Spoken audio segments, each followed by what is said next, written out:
මම අද ඔබත් සමග සාකච්ඡා කිරීමට බලාපොරොත්තු වන්නේ මුදල් රෙගුලාසි සංග්‍රහයේ පළවෙනි පරිච්ඡේදයට අදාළ 5 වෙනි වීඩියෝ පාඩම් මාලාව. ඉතින් අපි අද දවස තුල ඔබත් සමග සාකච්ඡා කරන්න බලාපොරොත්තු වෙනවා ඒකාබද්ධ අරමුදලෙන් මුදල් ඉවත් කර ගැනීම පිළිබඳව.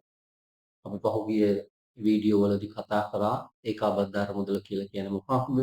ඒකාබද්ධ අරමුදලෙන් මුදල් ඉවත් කරගත හැකි ආකාරයන් නැත්නම් ප්‍රතිපාදනයන් දෙවර්ගයක් තියෙනවා කියලා. ඉතින් අපි අද දවසේ මේ වීඩියෝ එකෙන් කතා කරන්න බලාපොරොත්තු වෙන්නේ කොහොමද මේ ඒකාබද්ධ අරමුදලෙන් මුදල් ඉවත් කර ගැනීම කිරීම කරන්නේ කොහොමද කියන එකත් ඒ සම්බන්ධයෙන් තියෙන විධිවිධානයන් මොනවද කියන එකත් තමයි අද මේ වීඩියෝ එකෙන් මම ඔබ සමග සාකච්ඡා කරන්න බලාපොරොත්තු වෙන්නේ. ඉතින් මේ යටතේ මම සාකච්ඡා කරන්න බලාපොරොත්තු වෙනවා ඒකාබද්ධ අරමුදලෙන් මුදල් ඉවත් කිරීම සම්බන්ධයෙන් ආණ්ඩුක්‍රම ව්‍යවස්ථාවේ තියෙන විධිවිධානයන් මොනවද කියලා. ඒ වගේම ඒකාබද්ධ අරමුදලෙන් මුදල් ඉවත් කරගත හැක්කේ කවර පුද්ගලයන්ටද කියලා මම සාකච්ඡා කරන්න බලාපොරොත්තු වෙනවා. අවසාන වශයෙන් ඒකාබද්ධ අරමුදලෙන් මුදල් ඉවත් කරගන්න ආකාර දෙකක් තියෙනවා. විශේෂයෙන්ම සැපයුම් සේවා සහ විශේෂ නීති සේවා කියලා. ඒකට සැපයුම් සේවා යටතේ මුදල් ඉවත් කරගන්නේ කොහොමද? විශේෂ නීති සේවා යටතේ මුදල් ඉවත් කරගන්නේ කොහොමද කියන එකත් මේ වීඩියෝ මගින් මම ඔබ සමග සාකච්ඡා කරන්න බලාපොරොත්තු වෙනවා. ඒකාබද්ධ අරමුදලෙන් මුදල් ඉවත් කර ගැනීම සම්බන්ධයෙන් ආණ්ඩුක්‍රම ව්‍යවස්ථාවේ මොන විධිවිධානයද අදාළ වන්නේ කියන එක තමයි මම පළවෙනි ප්‍රශ්නයෙන් ඔබ සමග සාකච්ඡා කරන්නේ.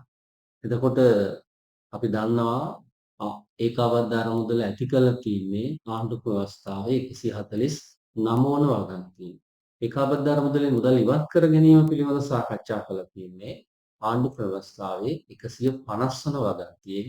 එනම් ඒකාබද්ධ අරමුදලෙන් මුදල් ඉවත් කර ගැනීම සම්බන්ධ ආණ්ඩුක්‍රම ව්‍යවස්ථා විධිවිධානය වන්නේ ආණ්ඩුක්‍රම ව්‍යවස්ථාවේ 150 වන විධිවිධානය තමයි නැත්නම් 150 වන වගන්තිය තමයි ඒකාබද්ධ අරමුදලින් මුදල් ඉවත් කිරීම හා සම්බන්ධ ආණ්ඩුක්‍රම ව්‍යවස්ථාවේ නීතිය වන්නේ. මම ඊළඟට ඔබත් සමග සාකච්ඡා කරන්න බලාපොරොත්තු වන්නේ ඒකාබද්ධ අරමුදලින් කිසියම් මුදලක් ඉවත් කර ගැනීමට බලය දිය හැකි පුද්ගලයන් නම් කර මුදල් ඉවත් කරගත හැකි අවස්ථා සඳහන් කරන්න කියන ප්‍රශ්නය. එතකොට ඒකාබද්ධ අරමුදලින් මුදල් ඉවත් කර හැකි පුද්ගලයන් ප්‍රධාන වශයෙන් දෙදෙනෙක් ඉන්නවා. එක්කෙනෙක් තමයි මුදල් අමාත්‍යවරයා, අනිත් එක්කෙනා තමයි ජනාධිපතිවරයා. ඔය පුද්ගලයන් දෙදෙනාට පමණයි ඒකාබද්ධ අරමුදලින් මුදල් ඉවත් කරගත හැක්කේ මුදල් අමාත්‍යවරයාට සහ ජනාධිපතිවරයාට. ඒකට මුදල් අමාත්‍යවරයා විසින් මුදල් ඉවත් කරගන්නා ආකාරය අපි මුලින්ම බැලුවොත් කොහොමද මුදල් අමාත්‍යවරයාට ඒකාබද්ධ අරමුදලින් මුදල් ඉවත් කර ගැනීමට තියෙන ක්‍රමවේදය මොකක්ද කියලා. එතකොට අපි දන්නවා වාර්ෂිකව මුදල් අමාත්‍යවරයා විසින් පාර්ලිමේන්තුවට අයවැය ලේඛනයක් නැත්නම් විසර්ජන පනත් කෙටුම්පත ඉදිරිපත් කරනවා. ඒ ඉදිරිපත් කරන විසර්ජන පනත් කෙටුම්පත පාර්ලිමේන්තුව තුළ දෙකින් එකකට වඩා වැඩි ඡන්ද බලයකින් සමත් වුණාට පස්සේ ඒකට කතානායකවරයා අත්සන යෙදීමෙන් අනතුරුව විසර්ජන පනත් කෙටුම්පත විසර්ජන පනත බවට පත් වෙනවා.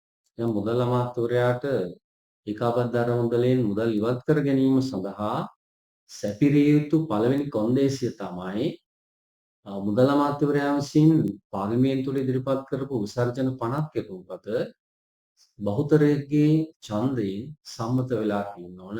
ඒ සම්මත වීමෙන් අනතුරුව කතානායකවරයා විසින් ඒකට අත්සන් තබලා විසර්ජන පනත බවට පරිවර්තනය කර තියෙනවා.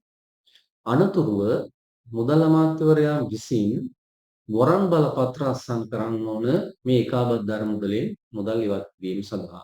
ප්‍රධාන වශයෙන් වසර මුලදී මුදල් අමාත්‍යවරයා වරන් බලපත්‍ර 3කට අත්සන් කරනවා. එකක් තමයි සාමාන්‍ය වරන් බලපත්‍රය, අනිත් එක විශේෂ නීති සේවා වරන් බලපත්‍රය, අනිත් එක තමයි අත්තිකාරම් වරන් බලපත්‍රය. එතකොට මේ වරන් බලපත්‍ර අත්සන් කිරීමෙන් පසුව තමයි මේ ඒකාබද්ධ අරමුදලෙන් මුදල් ඉවත් කිරීම කළ හැක්කේ. එතකොට මුදල් අමාත්‍යවරයා විසින් අත්සන් කරන සාමාන්‍ය වරන් බලපත්‍රය අත්සන් කළාට පස්සේ ඒකාබද්ධ මුදලෙන් සැපයුම් සේවා සඳහා මුදල් ලබා ගන්න පුළුවන්කම තියෙනවා. ඉන් අනතුරුව මුදල් අමාත්‍යවරයා විසින් අත්සන් කරන්නේ විශේෂ නීති සේවා වරන් බලපත්‍රය. විශේෂ නීති සේවා වරන් බලපත්‍රය අත්සන් කරපුවාම ඒකාබද්ධ මුදලෙන් විශේෂ නීති සේවා සඳහා අවශ්‍ය මුදල් ඉවත් කිරීමට පුළුවන්කම තියෙනවා. ඒ වගේම අත්තිකාරම් වරන් බලපත්‍රය අත්සන් කරායින් පස්සේ අත්තිකාරම් ගිණුම් වල කටයුතු වලට අදාළ නිෂ්පාදන අත්තිකාරම් වෙන්න පුළුවන්, වාණිජ අත්තිකාරම් වෙන්න පුළුවන්, රජ නිලධාරීන්ගේ අත්තිකාරම් වෙන්න පුළුවන්. එවැනි විවිධ අත්තිකාරම් ගිණුම් සඳහා අවශ්‍ය මුදල් නිදහස් කරන්න පුළුවන් වෙන්නේ මුදල් අමාත්‍යවරයා විසින් අත්තිකාරම් වරන් බලපත්‍රය අත්සන් කරාට පස්සේ. ඉතින් මේ මුදල් අමාත්‍යවරයා වරන් බලපත්‍ර අත්සන් කරායින් පස්සේ මුදල් අමාත්‍යවරයා වෙනුවෙන් ඒකාබද්ධ මුදලෙන් මුදල් ඉවත් කර රජයේ දෙපාර්තමේන්තු අමාත්‍යාංශ සඳහා මුදල් නිකුත් කිරීම කරනු ලබන්නේ භාණ්ඩාගාරයේ ඒ සඳහා සුවිශේෂී දෙපාර්තමේන්තුවක් තියෙනවා. මේ මුදල් ඉවත් කිරීම සඳහා ස්ථාපනය කරපු සුවිශේෂී දෙපාර්තමේන්තුවක් තියෙනවා. අපි දෙපාර්තමේන්තුවට කියන්නේ භාණ්ඩාගාර මෙහෙයුම් දෙපාර්තමේන්තුව. එන මුදල් අමාත්‍යවරයා විසින් මේ වරම් බලපත්‍ර අත්සන් කිරීමෙන් භාණ්ඩාගාර මෙහෙයුම් දෙපාර්තමේන්තුවට අවශ්‍ය බලය දෙනවා ඒකාබද්ධ මුදලින් මුදල් අරගෙන සැපයුම් සේවා සඳහා විශේෂ නීති සේවා සඳහා අත්තිකාරම් ගිණුම් කටයුතු සඳහා ඒ අමාත්‍යාංශ ඒ දෙපාර්තමේන්තු සඳහා මුදල් නිකුත් කරන ලෙස ඒ බලය ලබාගෙන භාණ්ඩාගාර මෙහෙයුම් දෙපාර්තමේන්තුව ඒ අවශ්‍ය ස්ථාන කරා මුදල් නිකුත් කිරීම කරනු ලබනවා. ඔන්න ඔය ආකාරයට තමයි මුදල් අමාත්‍යවරයා විසින් ඒකාබද්ධ මුදලෙන් මුදල් ඉවත් කර ගැනීම සිදු කරන්නේ. මම ඊළඟට බලන්නේ ඒකාබද්ධ මුදලෙන් මුදල් ඉවත් කරගත හැකි අනිත් පාර්ශ්වය කවුද කියලා. එතකොට අනිත් පාර්ශ්වය තමයි ජනාධිපතිවරයා. එතකොට ජනාධිපතිවරයාට ඒකාබද්ධ මුදලෙන් මුදල් ඉවත් කරගත හැකි ආකාර අවස්ථා දෙකක් සඳහන් කරලා තියෙනවා ආණ්ඩුක්‍රම ව්‍යවස්ථාව. පළවෙනි අවස්ථාව තමයි ආණ්ඩුක්‍රම ව්‍යවස්ථාවේ 153 වෙනි වගන්තිය යටතේ මුදල් ඉවත් කර ගැනීම. එතකොට 153 වන වගන්තියෙහි සඳහන් කරලා තියෙන්නේ විසර්ජන පනත් කෙටුම්පත සම්මත වීමට ප්‍රථමයෙන් පාර්ලිමේන්තුව විසුරුවා හැර ඇති අවස්ථාවකදී අභිනව පාර්ලිමේන්තුව රැස් වී 3 මාසයක් යනතුරු රජයේ අත්‍යවශ්‍ය සේවාවන් පවත්වාගෙන යාම සඳහා අවශ්‍ය මුදල් ඒකාබද්ධ මුදලෙන් ලබාගෙන ජනාධිපතිවරයාට වියදම් කරන්න පුළුවන් වෙනවා. දැන් මම තව පොඩ්ඩක් ඒක පැහැදිලි කිරීමක් කරනවා. අපේ මොකක්ද විසර්ජන පනත් කෙටුම්පත පාර්ලිමේන්තුව තුල සම්මත වීමට ප්‍රථමයෙන් පාර්ලිමේන්තුව විසුරුවා. අපි දන්නවා ආණ්ඩුක්‍රම ව්‍යවස්ථාව 148 වන වගන්තිය අනුව රාජ්‍ය මූල්‍ය පිළිබඳ සියලු බලතල තියෙන්නේ පාර්ලිමේන්තුවට කියලා. ඒත් අයවැය ලේඛනයේ විසර්ජන පනත් කෙටුම්පත සම්මත නොවුනොත් ඉදිරි මුදල් වර්ෂය සඳහා වියදම් කිරීමට පාර්ලිමේන්තුව තුළින් බලයක් ලැබිලා නැහැ. එතකොට එවැනි අවස්ථාවකදී අභිනව පාර්ලිමේන්තුව රැස් වී අභිනව පාර්ලිමේන්තුව කියන්නේ අලුත් පාර්ලිමේන්තුව දැන් විසුරුව හැරලා තියෙන නිසා අලුත් මහමැතිවරණයකට ගිහිල්ලා අලුත් පාර්ලිමේන්තුවක් පිහිටව ගන්න ඕන. අන්න ඒකට තමයි අපි කියන්නේ අභිනව පාර්ලිමේන්තුව. මේ පාර්ලිමේන්තුවත් රැස්වන මුල්ම දිනේදී අයවැය ලේඛනයක් විසර්ජන පනත් කෙටුම්පතක් ගේන්නේ බෑනේ. සාණ්ඩුක්‍රම ව්‍යවස්ථාවේ කියලා තිනවා අභිනව පාර්ලිමේන්තුව රැස් වී 3 මාසයකුත් යනකම් මේ ජනාධිපතිවරයාට අත්‍යවශ්‍ය රාජ්‍ය සේවාවන් පවත්වාගෙන යාම සඳහා ඒකාබද්ධ මුදලෙන් මුදල් අරගෙන වියදම් කිරීමේ බලය තියෙනවා කියලා ඒක කියලා තියෙන්නේ ආණ්ඩුක්‍රම ව්‍යවස්ථාවේ 153 වෙනි වගන්තිය. එතකොට ජනාධිපතිවරයාට ඒකාබද්ධ මුදලෙන් මුදල් ලබාගත හැකි දෙවැනි අවස්ථාව තමයි ආණ්ඩුක්‍රම ව්‍යවස්ථාවේ 154 වගන්තියෙහි සඳහන් කරලා තියෙන්නේ. 154 වගන්තියේ සඳහන් කරලා තියෙනවා දැන් පාර්ලිමේන්තුව විසුරුවා හැරලා තියෙන්නේ. එතකොට පාර්ලිමේන්තු මැතිවරණයක් පැවැත්වීම සඳහා අයවැය ලේඛනයෙන් මුදල් වෙන් කළ නැත්නම් මහමැතිවරණය සඳහා අපට මුදල් වියදම් කරන්න හැකියාවක් නැහැ.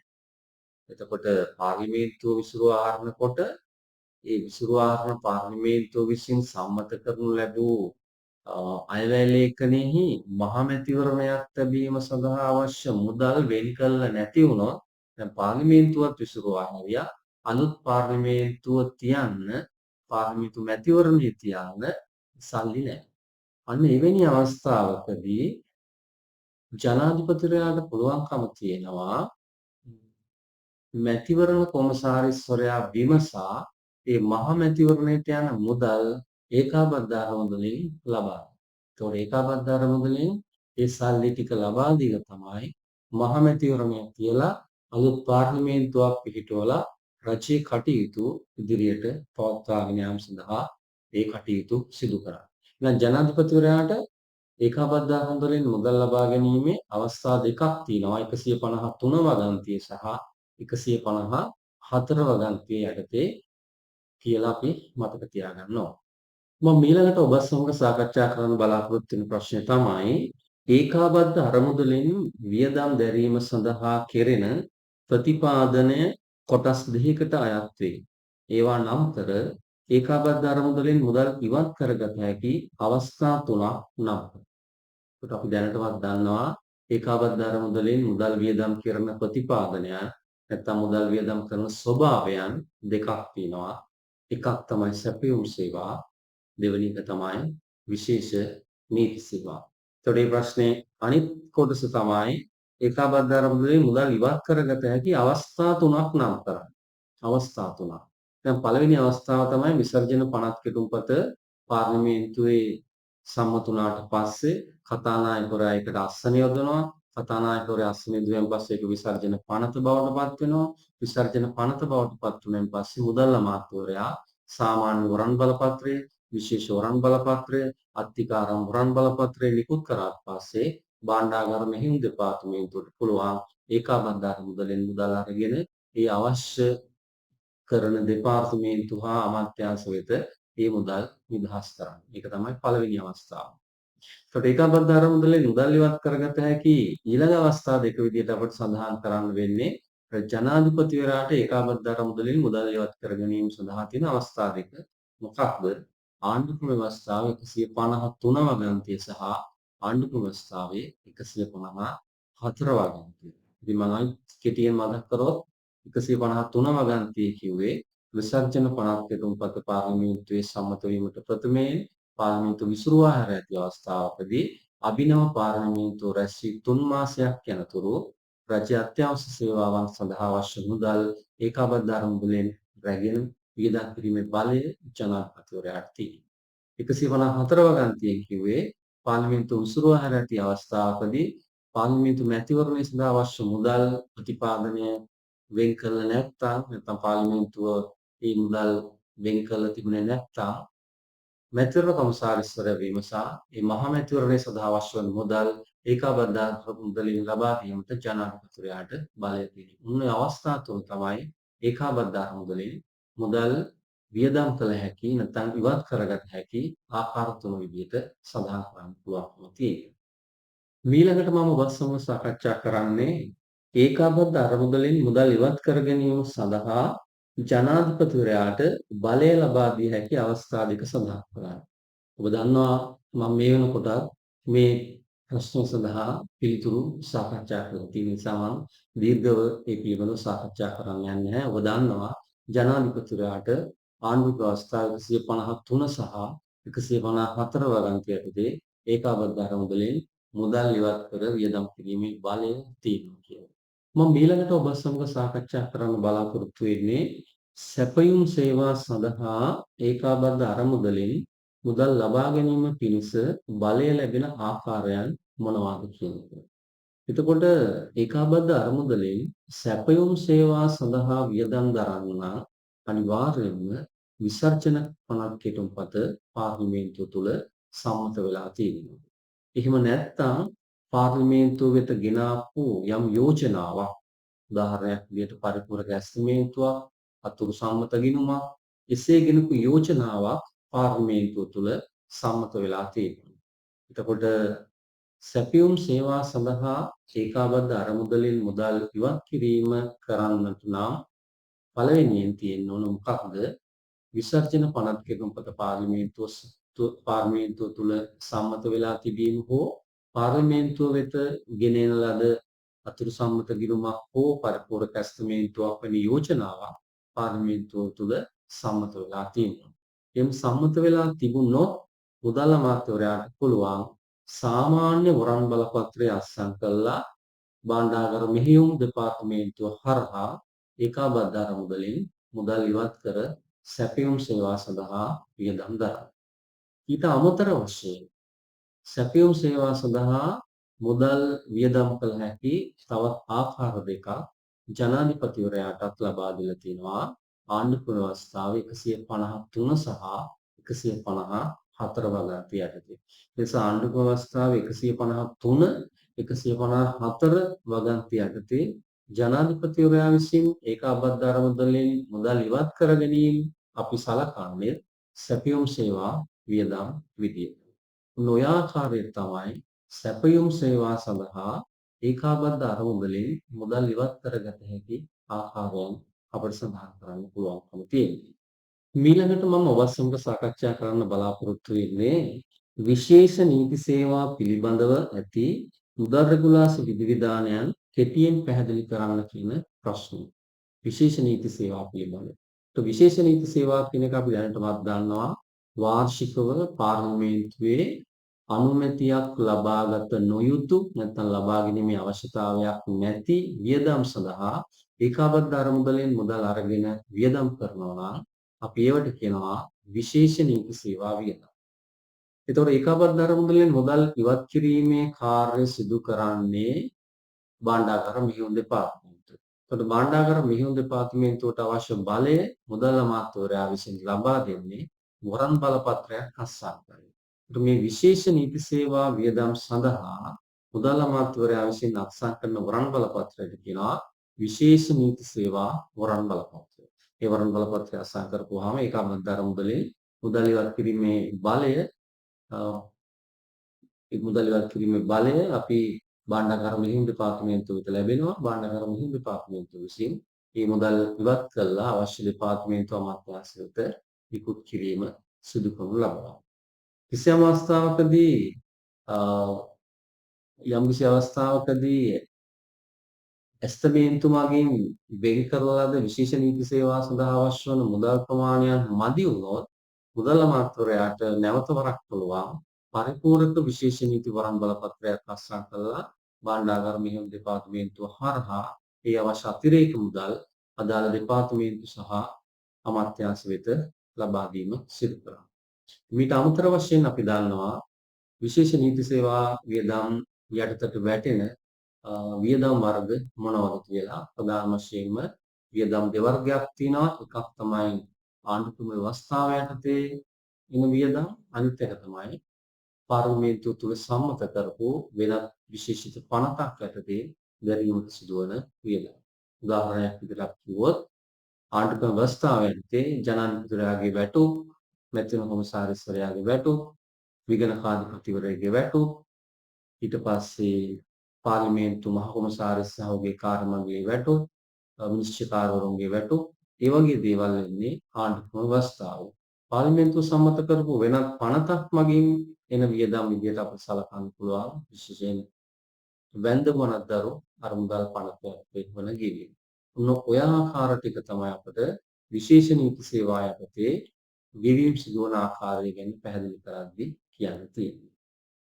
හොඳයි අපි එහෙනම් තවත් අලුත් වීඩියෝ එකකින් අලුත් ප්‍රශ්න කිහිපයක් අපි සාකච්ඡා කරගන්නට බලාපොරොත්තු වෙනවා.